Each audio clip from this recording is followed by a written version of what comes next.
T20 world cup 2024లో భాగంగా పాకిస్తాన్ ఊహించని ఎదురుదెబ్బ తగిలింది. సూపర్ 8 దశ నుంచి జట్టు నిష్క్రమించింది. నిన్న ఫ్లోరిడాలోని లాహిర్ హిల్లో అమెరికా, ఐర్లాండ్ జట్ల మధ్య జరగాల్సిన మ్యాచ్ వర్షం కారణంగా ఆగిపోయింది.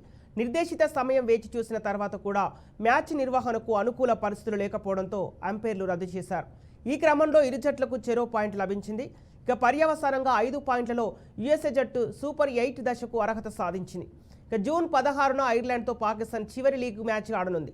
ఆ రోజున జరిగే మ్యాచ్లో పాక్ విజయం సాధించినా ఆ జట్టు వద్ద 4 పాయింట్లు మాత్రమే ఉంటాయి. గ్రూప్ ఏలో ఇతర జట్లేవి 5 పాయింట్లు సాధించే అవకాశం లేదు.